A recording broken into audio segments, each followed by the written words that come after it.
오늘 첫 번째로 소개해드릴 기업은 최근 검색 순위 상위에 오른 기업 중에 하나로 꼽아봤는데요.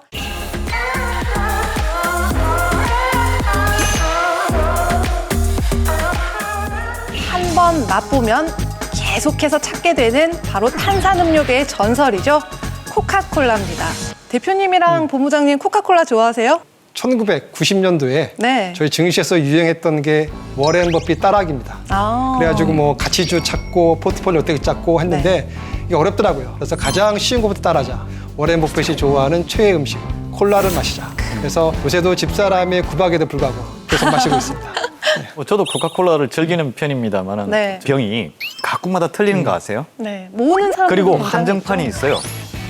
그리고 그 병을 모아서 집에 진열장에 장식하는 사람도 있습니다. 그 정도인가요? 예. 뭐 자신만의 콜렉션을 모을 만큼의 그렇죠. 뭔가 상당한 매력이 있다는 얘긴데요. 그 정도로 코카콜라는 다른 네. 그 음료 메이커에 비해서 그런 매니아층을 두텁게 만들어 온 거죠. 그동안 긴 역사를 통해서. 이렇게 매니아층이 두터운 사랑받는 요소가 어떤 게 있을까요? 코카콜라는 네. 맛으로 먹는 게 아닙니다. 오. 기억과 추억으로 먹는다 이런 말이 있거든요.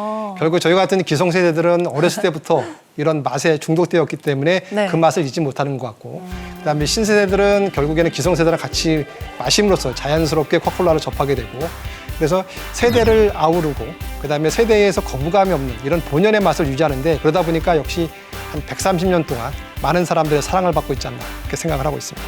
그렇죠. 그 세 가지로 포인트를 나누면은 시장의 선두주자입니다. 펩시가 경쟁업체로 등장을 했었죠. 네. 또 확고한 브랜드 그 아이덴티티입니다. 이 부분이 얼마나 중요하냐면은 펩시하고 코카콜라하고 블라인드 테스트를 했어요. 오. 거기서 코카콜라가 졌습니다. 그렇게 해서 코카콜라가 출시한 것은 네. 뉴코크라는 제품을 만들어냈어요. 그래서 그 펩시하고 경쟁을 하고 뉴코크를 출시했을 때 매출이 줄었어요. 그런데 다시 클래식으로 돌아서면서 뉴코크를 이제 하나의 제품군에 넣게 되었죠. 그러면서 매출이 다시 증가했습니다. 이제 그런 이야기도 있고 그 세 번째 요인은 어떤 것이냐면은 코카콜라의 제조 기법을 아는 사람이 몇 명 안 된다는 이야기입니다. 네, 네. 그리고 그 사람이 누구인지도 코카콜라 내부에서도 알 수가 없어요. 아우 궁금해. 그리고 또 하나 재밌는 거죠. 코카콜라의 그 레시피는 특허 등록이 안 돼 있습니다. 각국에. 이 특허를 하게 되면 20년 동안은 제조 기법을 보장을 받아요. 하지만 20년이 지나고 나면은 이게 전체에 공개가 되죠. 그래서 유일하게 제조 기법 레시피만큼은 안 돼 있어요. 뭐 20년보다도 훨씬 길게 보고 있다는 그렇죠. 뜻이네요. 코카콜라랑 견줘볼 만한 혹시 국내 기업도 뭐가 있을까요? 코카콜라 하면 생각나는 게 펩시잖아요. 네. 결국 국내에서 펩시를 팔고 있는 회사가 롯데 칠성 음료거든요. 근데 코카콜라랑 다르게 우리나라에서 그 롯데 칠성 음료 주가는 상당히 안 좋은 모습을 보이고 있는데 현재 그 1분기 실적 발표가 곧 이제 있을 예정인데요. 지금 현재 매출액은 약 한 1, 2% 정도. 영업이익은 전년 대비 33%나 감소할 예정입니다. 왜 그럴까요? 그 이유는 네. 그 코로나19로 외식 경기가 침체되어 있다는 거. 롯데칠성의 주류 사업 부분이 그다지 그 밝지가 않다는 거. 이게 음료보다는 결국에는 주류 문제거든요. 현재 우리나라의 맥주 시장의 그 시장 점유율은 일단 오비 맥주가 약 60%고 다음에 하이트가 30%. 근데 롯데 같은 경우는 약 5% 미만입니다. 롯데에서는 야 이러면 안 되겠다 싶어가지고 작년도에 조직을 개편했는데요. 그전까지는 음료 대표 따로, 주류 대표 따로 각자 대표였는데 조직의 효율성을 위해 가지고 일단은 통합 대표를 했는데 과연 경영 전략이 먹혀가지고 맥주 시장에서 마켓쉐어를 늘어가면서 실적이 증가할지 되게 관심 깊게 지켜봐야 사항이 아닐까 이렇게 보고 있습니다. 분명히 앞으로도 유망할 기업으로 꼽고는 있는데요. 그래도 투자하기에 앞서서 코카콜라에 어떠한 주의사항들이 있는지 살펴보고 가야 될 것 같거든요. 뉴욕 증시에서 봤을 때 네. 코카콜라를 좋아하는 사람이 있는 반면에 펩시를 좋아하는 사람이 있어요. 이게 왜 그러냐면은 콜라 외에 탄산음료 외에 음료에서는 펩시가 상당히 포트폴리오가 좋기 때문에 실적, 수익 측면에서는 펩시가 상당히 좋다. 지금 3월 들어가지고 코카콜라 주가가 상당히 안 좋았는데 네. 이거는 시장에서는 단기적인 여러 가지 우려 때문에 그런데 첫 번째는 뭐냐면은 코카콜라가 지금 판매 방식에 문제가 있거든요. 판매 방식의 40%가 원 프로미스.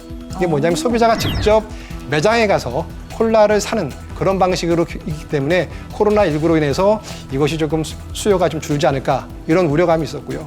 두 번째는 코카콜라의 많은 매출이 결국 해외에서 발생이 되고 있는데 네. 최근에 달러가 강세 나타났습니다. 그렇죠. 따라서 달러 강세는 네. 코카콜라 전체 매출과 손실에 부정적인 영향을 미칠 수 있다. 이런 얘기가 나왔었고요. 마지막으로는 코카콜라는 콜라만 만들지 버틀링 사업은 외주를 주는데 이 나라들이 코로나19로 인해서 영업 손실이 생기고 그 공장이 잠정적으로 폐쇄하다 보니까 자금이 모자라요. 이걸 갖다가 본사인 코카콜라에서 현금을 지원할 우려가 있기 때문에 이럴 경우에는 코카콜라의 캐시 플로우에 문제가 생길 수 있다. 이런 우려감에 현재 뉴욕 증시보다는 주가 움직임이 상당히 조금 부진한 모습을 지금 보이고 있습니다. 네, 그럼 이번에는 코카콜라의 향후 전망도 한번 짚고 넘어가 볼까요?